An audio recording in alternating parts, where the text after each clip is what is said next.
ಇನ್ನಷ್ಟು ಅಪ್ಡೇಟ್ಸ್ಗಳು ಬರ್ತಾ ಇದೆ. ಧರ್ಮಸ್ಥಳದಲ್ಲಿ 3 ಯೂಟ್ಯೂಬರ್ಗಳ ಮೇಲೆ ಹಲ್ಲೆ ಪ್ರಕರಣಕ್ಕೆ ಸಂಬಂಧಪಟ್ಟಂತೆ ಕಾರಿನ ಗಾಜುಗಳು ಪುಡಿಪುಡಿಯಾಗಿವೆ. ಯುವಕರಿಗೆ ಥಳಿತವಾಗಿದೆ. ಸ್ಥಳದಲ್ಲಿ ಕೈ ಮೀರಿದಂಥ ಪರಿಸ್ಥಿತಿ ಇದೆ. ಲಘು ಲಾಠಿ ಪ್ರಹಾರ ಕೂಡ ಆಗಿದೆ ಅನ್ನುವಂಥ ಮಾಹಿತಿ ಲಭ್ಯವಾಗ್ತಾ ಇದೆ. ಗುಂಪು ಚದುರಿಸೋದಕ್ಕೆ ಪೊಲೀಸರು ಹರಸಾಹಸವನ್ನ ಮಾಡ್ತಾ ಇದ್ದಾರೆ.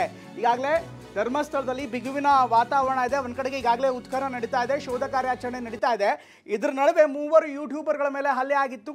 ಅದಾದ ಬಳಿಕ ಮಾತಿನ ಚಕಮಕಿ ಕೂಡ ನಡೀತು. ಈಗ ವಾಹನಗಳ ಮೇಲೂ ಕೂಡ ಕಲ್ಲು ತೂರಾಟ ಆಗಿದೆ ಅನ್ನುವಂಥ ಮಾಹಿತಿ ಲಭ್ಯವಾಗ್ತಾ ಇದೆ. ಕಾರಿನ ಗಾಜು ಪುಡಿಪುಡಿ ಆಗಿರುವಂಥ ದೃಶ್ಯವನ್ನು ನೋಡ್ತಾ ಇದ್ದೀರಾ. ಅದೇ ರೀತಿ ಸ್ಥಳದಲ್ಲೂ ಕೂಡ ಬಿಗುವಿನ ವಾತಾವರಣ ಇದೆ. ಈಗಾಗಲೇ ಪೊಲೀಸರು ಕೂಡ ಪರಿಸ್ಥಿತಿ ಕಂಟ್ರೋಲ್ ಮಾಡೋದಕ್ಕೆ ಸಾಕಷ್ಟು ಹರಸಾಹಸವನ್ನು ಪಡ್ತಾ ಇದ್ದಾರೆ. ಸ್ಥಳದಲ್ಲಿ ಲಾಠಿ ಚಾರ್ಜ್ ಕೂಡ ಆಗಿದೆ, ಲಘು ಲಾಠಿ ಪ್ರಹಾರ ಕೂಡ ಆಗಿದೆ. ನನ್ನ ಕಡೆಗೆ ಪೊಲೀಸರು ಅಲ್ಲಿಂದ ಎಲ್ಲರನ್ನೂ ಕೂಡ ಬೇರೆಡೆಗೆ ಸ್ಥಳಾಂತರ ಮಾಡೋದಕ್ಕೆ, ಅಲ್ಲಿನ ಜನರನ್ನ ವಾಪಸ್ ಕಳಿಸೋದಕ್ಕೆ ಸಾಕಷ್ಟು ಪ್ರಯತ್ನವನ್ನು ಪಡ್ತಾ ಇದ್ದಾರೆ. ಧರ್ಮಸ್ಥಳಕ್ಕೆ ಸಂಪರ್ಕ ಕಲ್ಪಿಸುವಂಥ ರಸ್ತೆ ಕೂಡ ಈಗಾಗಲೇ ಸಾಕಷ್ಟು ಜಾಮ್ ಆಗಿದೆ, ಟ್ರಾಫಿಕ್ಕಿಂದ ಕೂಡಿದೆ. ಹೀಗಾಗಿ ಅನೇಕ ಸಾರ್ವಜನಿಕರಿದ್ದಾರೆ, ಅವರ ವಾಹನವನ್ನು ಅಲ್ಲೇ ಸೈಡಲ್ಲಿಟ್ಟು ಮುಂದಿನ ಪ್ರಯಾಣವನ್ನು ಆರಂಭಿಸಿದ್ದಾರೆ ಅಂತ ಮಾಹಿತಿ ಲಭ್ಯವಾಗ್ತಾ ಇದೆ. ಇದರ ನಡುವೆ ಸ್ಥಳದಲ್ಲಿ ಬಿಗುವಿನ ವಾತಾವರಣ ಈಗಲೂ ಕೂಡ ಇದೆ. ಈಗಾಗಲೇ ಪೊಲೀಸರು ಬಿಗಿ ಕ್ರಮವನ್ನು ಕೈಗೊಳ್ತಾ ಇದ್ದಾರೆ. ಒಂದು ಕಡೆಗೆ ಯುವಕನ ಮೇಲೆ ಹಲ್ಲೆ ಆಗ್ತಾ ಇದೆ, ಇನ್ನೊಂದು ಕಡೆಗೆ ಮಾತಿನ ಚಕಮಕಿ ಕೂಡ ತುಂಬ ಜೋರಾಗಿದೆ.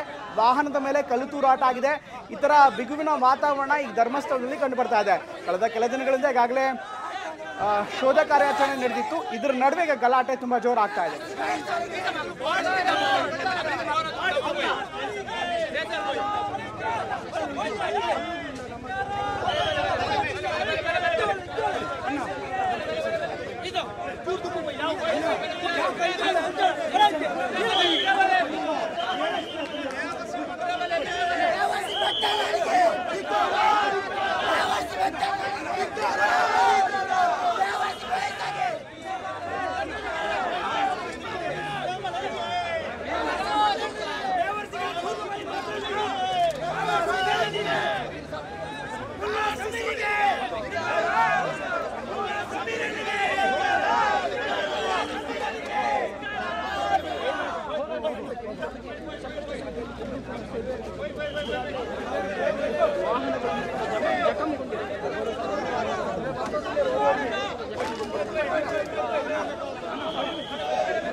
ಲೈವ್ ದೃಶ್ಯಾವಳಿಗಳು. ಒಂದು ಕಡೆಗೆ ಪೊಲೀಸರು ಅಲ್ಲಿನ ಜನರನ್ನ ಸಮಾಧಾನ ಪಡಿಸ್ತಾ ಇದ್ದಾರೆ, ಅಲ್ಲಿನ ಜನರನ್ನ ಆ ಭಾಗದಿಂದ ಚದುರಿಸುವಂಥ ಪ್ರಯತ್ನವನ್ನ ಮಾಡ್ತಾ ಇದ್ದಾರೆ. ಇನ್ನೊಂದು ಕಡೆಗೆ ವಾಹನದ ಮೇಲೂ ಕೂಡ ಈಗಾಗಲೇ ಕಲ್ಲು ತೂರಾಟ ಆಗಿದೆ.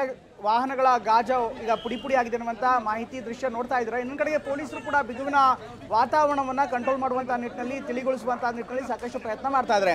ಇವತ್ತು ಸಂಜೆ ಸುಮಾರು 6 ಗಂಟೆ ಸುಮಾರಿಗೆ ಅಥವಾ 6:15 ಸುಮಾರಿಗೆ ಈ ಥರ ಗಲಾಟೆ ಆಯಿತು ಅನ್ನುವಂಥ ಮಾಹಿತಿ ಲಭ್ಯವಾಗ್ತಾ ಇದೆ. ಒಂದು ಕಡೆಗೆ ಪರಿಸ್ಥಿತಿ ಯಾವಾಗ ಕೈಮೀರಿ ಹೋಗುವಂಥ ಸನ್ನಿವೇಶ ಉದ್ಭವ ಆಗಿತ್ತು, ಆಗ ಲಘು ಲಾಠಿ ಪ್ರಹಾರವನ್ನು ಕೂಡ ಮಾಡಲಾಗಿದೆ.